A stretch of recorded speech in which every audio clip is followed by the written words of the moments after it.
بسم اللہ الرحمن الرحیم۔ آپ کی شہادت۔ حضرت عثمان رضی اللہ تعالیٰ عنہ کا دور خلافت کل 12 سال رہا۔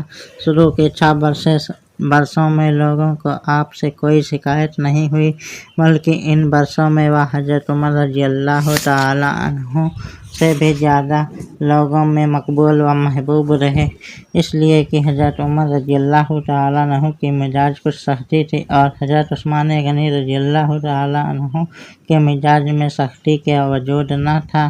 آپ بہت بامروت تھے، لیکن آخری 6 برسوں میں بعض گورنروں کے سبب لوگوں کو آپ سے شکایت ہو گئی۔ آپ نے عبداللہ بن ابی سرح کو مصر کا گورنر مقرر کیا۔ ابھی عبداللہ کے تقرر کو صرف 2 سال گزرے تھے کہ مصر کے لوگوں کو ان سے شکایتیں پیدا ہو گئی۔ انہوں نے حضرت عثمان غنی رضی اللہ تعالیٰ عنہ سے داد رسی چاہی۔ آپ نے بذریعہ تحریر عبداللہ کو سخت تنبیہ فرمائی اور تاکید کی کہ خبردار آئندہ تمہاری شکایت میرے پاس نہ پہنچے، مگر عبداللہ نے آپ کے خط کی کچھ پرواہ نہ کی، بلکہ مصر کے جو لوگ دارالخلافت مدینہ شریف میں شکایت لے کر آئے تھے ان کو قتل کر دیا۔ اسی سے مصر کی حالت اور زیادہ خراب ہو گئی، یہاں تک کہ وہاں سے 700 افراد مدینہ شریف آئے۔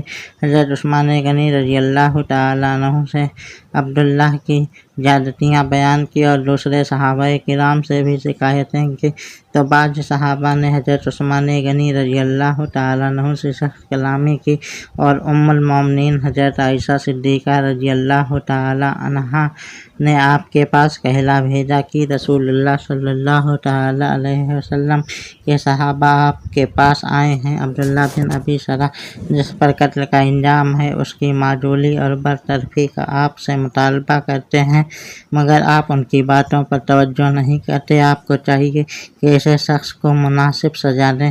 اور حضرت علی علیہ السلام تشریف لائے، انہوں نے بھی حضرت عثمان غنی رضی اللہ عنہ سے کہا کہ یہ لوگ قتل ناحق کے سبب مصر کے گورنر کی معزولی چاہتے ہیں، آپ اس معاملے میں انصاف کیجیے۔ عبداللہ بن ابی سرح کی جگہ پر کسی دوسرے کو گورنر مقرر کیجیے۔ آپ نے مصر کے لوگوں سے فرمایا کہ اختاروا رجلا اولیاءہ علیہم مکانہ، یعنی آپ لوگ خود ہی کسی کو گورنر چن لیجیے، میں عبداللہ بن ابی سرح کو معزول کر کے آپ لوگوں کے چنے ہوئے گورنر کو مقرر کر دوں گا۔ ان لوگوں نے حضرت ابوبکر صدیق رضی اللہ تعالیٰ عنہ کے صاحبزادے یعنی محمد بن ابوبکر کو منتخب کیا رضی اللہ تعالیٰ عنہما۔ امیر المومنین حضرت عثمان غنی رضی اللہ تعالیٰ عنہ نے ان لوگوں کو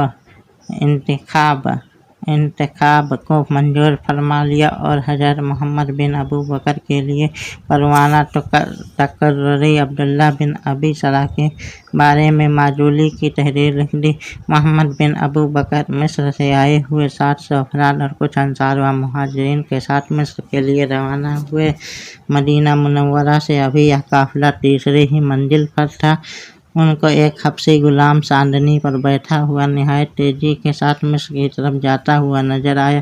اس کے رنگ ڈھنگ اور اس کی تیز رفتاری سے معلوم ہوتا تھا کہ یہ غلام یا تو اپنے مالک سے بھاگا ہوا ہے یا تو کسی کا قاصد ہے۔ قافلہ والوں نے اسے پکڑ لیا، پوچھا کہ تو کون ہے؟ تو کہیں سے بھاگا ہے یا تجھے کسی کی تلاش ہے؟ اس نے کہا میں امیر المومنین عثمان غنی رضی اللہ تعالیٰ عنہ کا غلام ہے۔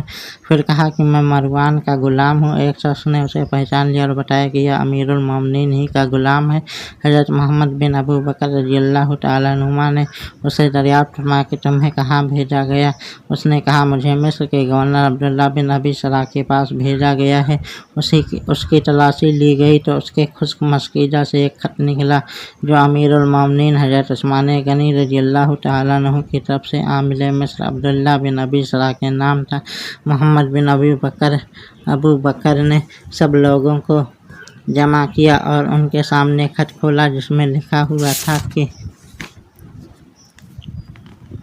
اذا اتاک محمد وفلان فاحتل فی قلوبہم وابتلوا کتابہ वफ़रों अला अम्ल का हत्ता याती का राई, यानी जब मोहम्मद बिन अबू बकर और फुला तुम्हारे पास पहुँचे तो उनको किसी ही ऐसे कत्ल कर दो और खट का कल अदम करार दो, और जब तक कि मेरा दूसरा हुक्मनामा न पहुँचे अपने ओहदा पर बरकरार रहो। इस खत को पढ़कर काफिले वाले सब लोग दंग रह गए। मोहम्मद बिन अबू बकर ने इस खत पर साथ के चंद जिम्मेदार लोगों की मोहरें लगवा दी और उसमें एक शख्स की तहवील में दे दिया, और सब लोग वहीं से मदीना मुनव्वरा वापस हो गए। जब वहाँ पहुँचे तो हज़रत अली अलैहिस्सलाम, हज़रत तलहा, हज़रत जुबैर, हज़रत साद और दीगर सहाबाए किराम रज़ियल्लाहु तआला अन्हुम अजमईन को इकट्ठा करके उनके सामने खत खोल कर सबको पढ़वाया और उसी हबशी गुलाम को सारा वाक़या सुनाया। इस पर सब लोग बहुत सख्त बरहम हुए और तमाम सहाबाए किराम गए जो गजब में भरे हुए अपने घरों को वापस हो गए, मगर मोहम्मद बिन अबू बकर अपने कबीला बनु तमीम और मिस्रियों के साथ हज़रत उस्मान गनी रज़ियल्लाहु तआला अन्हु के घर को घेर लिया।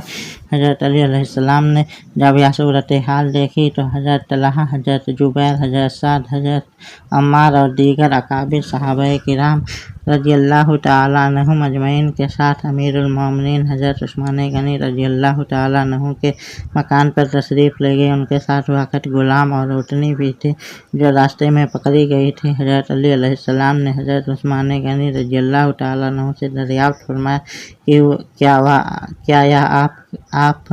क्या यह गुलाम आपका है? उन्होंने फरमाया हाँ, यह गुलाम मेरा है। फिर उन्होंने पूछा कि यह ऊँटनी भी आप ही की है? उन्होंने जवाब में फरमाया यह ऊँटनी भी हमारी है। फिर हज़रत अली अलैहिस्सलाम ने वह खत पेश फरमाया और पूछा क्या यह खत आपने लिखा है?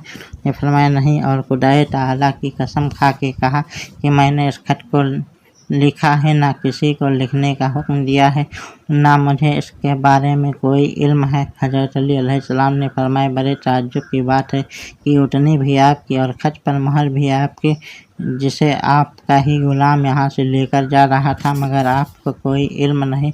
फिर हज़रत उस्मान गनी रज़ियल्लाहु तआला अन्हु ने अल्लाह ताला की कसम खा के फरमाया ना मैं इस खत को लिखा है, ना किसी से लिखवाया है, ना मैंने गुलाम को यह खत देकर मिस्र की तरफ रवाना किया है। जब हज़रत उस्मान गनी रज़ियल्लाहु तआला अन्हु ने कसम खाकर अपनी बरात जाहिर फरमाई तो हर शख्स को यकीन हो गया कि इनका दामन इस जुर्म से पाक है। लोगों ने तहरीर को बगौर देखा यह ख्याल कायम किया कि यह तहरीर मरवान की है और सारी शरारत उसी की जात से है। मरवान उस वक्त अमीरुल मोमिनीन के मकान में मौजूद था। लोगों ने उनसे कहा कि आप उसे हमारे हवाले कर दीजिए। आपने इनकार कर दिया इसलिए कि वह लोग गजो गजब में भरे हुए थे। मरवान सजा देते और उसे कत्ल कर देते, हालांकि तहरीर से यकीन कामिल नहीं होता, इसलिए कि अखतो बस्तिल हतन यानी एक तहरीर दूसरी तहरीर की मसाबा होती है, तो उन्हें मरवान की तहरीर होने का सिर्फ सुबह था और सुबह का फ़ायदा हमेशा मुल्जिम को पहुँचता है।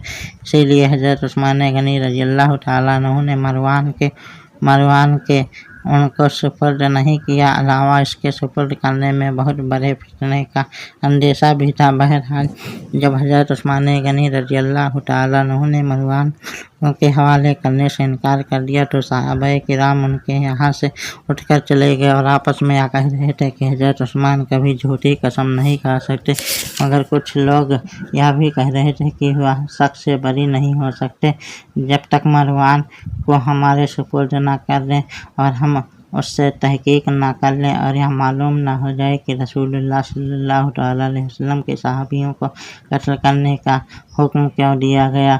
अगर यह बात साबित हो गई कि खत उन्होंने ही लिखा है तो हम उन्हें खिलाफत से अलग कर देंगे, और अगर यह बात पाए सबूत को पहुँची कि हज़रत उस्मान की तरफ से मरवान ने खत लिखा है तो हम उसे सजा देंगे।